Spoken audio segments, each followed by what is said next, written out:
Quelques jours avant l'heure, les pêcheurs de truites préparent leur matériel de manière consciencieuse pour l'ouverture de la truite qui sonne généralement le début de la saison de la pêche en eau douce. L'espoir est grand d'y faire le premier poisson de la saison dans les rivières de première catégorie, même si les conditions du mois de mars ne sont pas évidentes. Que ce soit au leurre, au toc, à la nymphe, ce sont autant d'approches qui peuvent fonctionner et apporter de joie immense au bord de l'eau. Depuis des années, la truite est un poisson qui fascine l'homme, comme par exemple sa faculté à ne pas vivre dans des eaux polluées. C'est pour cela que dans les réserves d'eau de Paris, il y a des truites pour contrôler la qualité de l'eau. Mais aujourd'hui, nous n'allons pas nous intéresser aux espèces européennes, que ce soit la truite fario, l'arc-en-ciel ou l'omble par exemple. Il y a également des aréas à truite où vous pouvez venir attraper des poissons dans un cadre privé et un paysage somptueux. Dans ce 4e épisode, No Limit French Fishing vous emmène en Extrême-Orient à la recherche d'un poisson mythique qui fait même l'objet de légendes sur ses terres d'origine. Depuis quelques années et la globalisation des moyens de transport qui nous permettent de voyager bien plus facilement, les pêcheurs à la mouche se sont tournés vers des destinations comme l'Alaska, le Chili, l'Irlande et sa rivière Oceanen afin de trouver une diversité de poissons très importante. Pour les amateurs de pêche sportive, un nouveau poisson et un nouveau défi est apparu, celui d'attraper en Mongolie le taimen qui est le plus gros des salmonidés d'eau douce.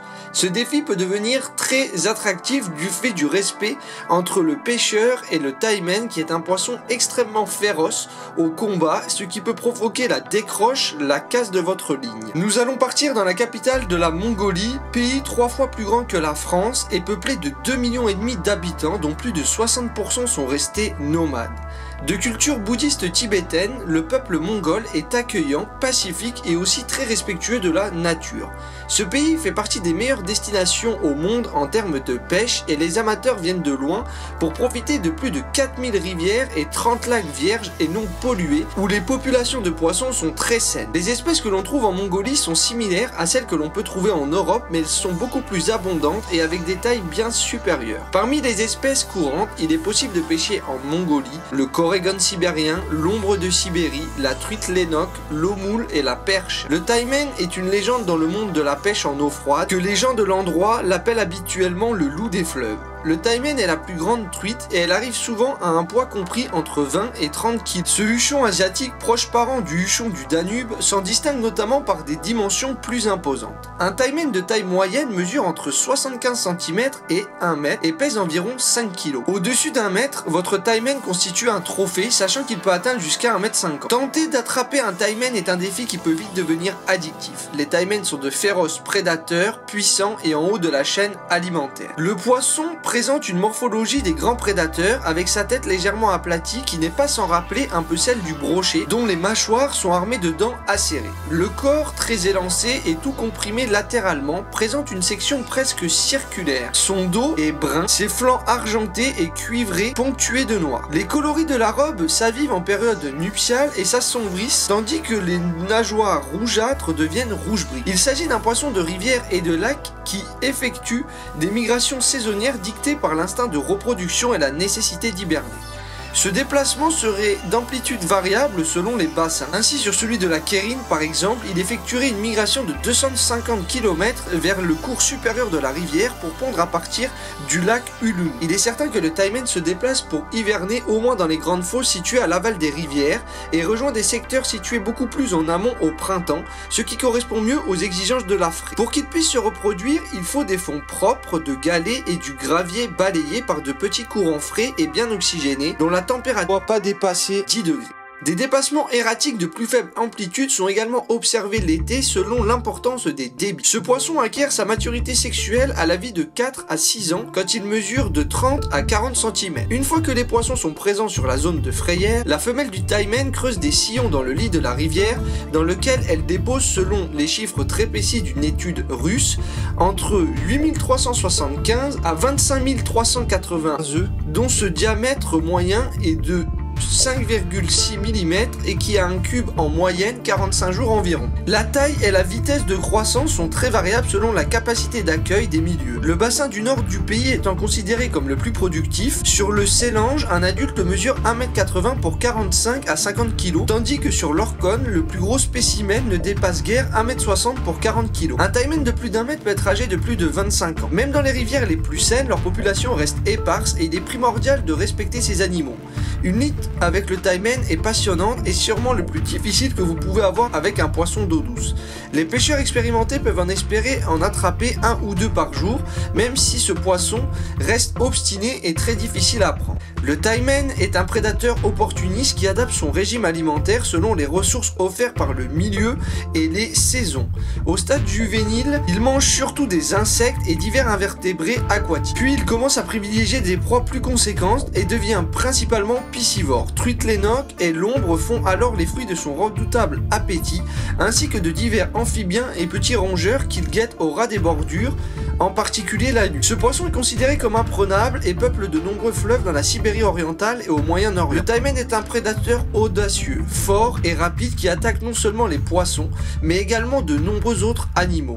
Oiseaux aquatiques, rats musqués. Un taimen peut sans grand problème avaler d'un coup de dent un écureuil des steppes. Ce prédateur possède des périodes d'activité alimentaire suivies de périodes plus calmes. Inactif en juin après la fraie, puis son appétit diminue progressivement durant l'été. À partir de septembre, le taimen retrouve un bel appétit et devient plus mordeur. La saison de pêche en Mongolie ouvre légalement le 15 juin et prend fin le 1er novembre. L'ouverture en juin coïncide avec la période post-ponte, c'est-à-dire période que le taimen chasse d'une manière agressive et la pêche est excellente. L'automne, à partir du 20 août et jusqu'au mois d'octobre, est par contre la haute saison pour la pêche. Le temps est sec et ensoleillé et les poissons sont avides.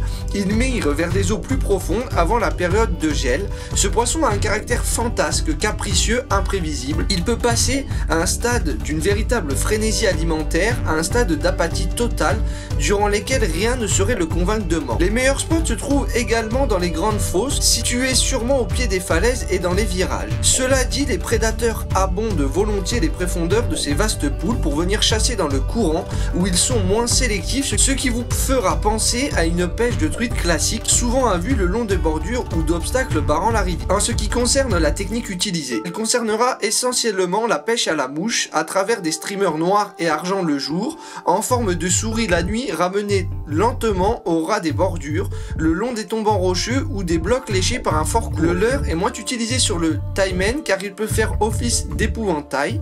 Ainsi vous pourrez utiliser notamment quelques poissons nageurs et la cuillère Mepps à feuilles de saule numéro 4 à 5. Le taimen possède d'excellents sens, il est capable non seulement de voir dans l'eau, mais il distingue aussi les objets sur la plage. Il peut également chasser de petits animaux sur la terre ferme s'il se trouve près du bord des fleuves. Nous allons partir à Moscou, la capitale de la Russie, une terre vaste où les territoires de pêche et de chasse confondent avec les grands espaces. Les rayons du soleil se reflètent sur les coupoles dorées des églises. Des femmes court vêtues descendent de voitures luxueuses, des soldats en uniforme arpentent la place rouge au pas cadencé. Nous sommes à Moscou, capitale politique, économique et culturelle de cette immense contrée. Ici se trouvent les racines médiévales de la Russie, le Kremlin qui conserve la splendeur des grands princes moscovites et la cathédrale Basile le Bienheureux, témoin de la défaite des Tartares. Depuis quelques années, la pêche se développe dans ce pays pour attirer un plus grand nombre de pêcheurs, même si son image sur le plan international la dessert énormément.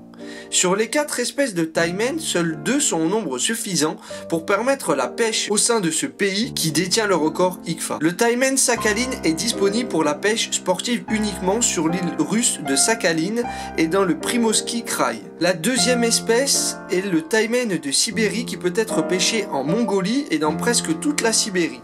Tandis que la Mongolie est devenue une destination connue pour la pêche au taimen, la plupart des pêcheurs sportifs ne réalisent pas que la meilleure pêche au taimen et le plus grand trophée se trouve en Russie.